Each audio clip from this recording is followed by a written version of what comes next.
Utangin mo ko. O, yun nga ang mahirap po eh. Mahirap sa inyo eh. Ay, hindi pwede ako. Oh. Utangin mo ko. Naku, wala Aba, kang- teka lang. Pwede talaga yan. Ako. Ay, Oh. makauting. Ay, ba't ito kayo nagagalit? Ha?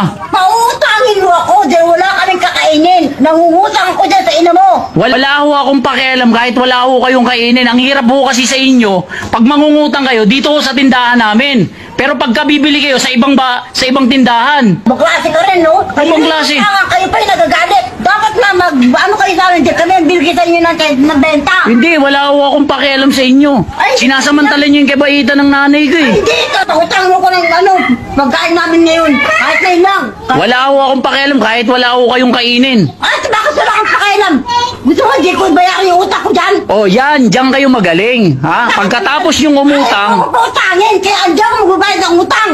Kasi doon namin kasi natatapusan, isang buwan pa lang, kaya kung ayaw mo po utangin. Oy, bakit hindi kayo nagbabayad?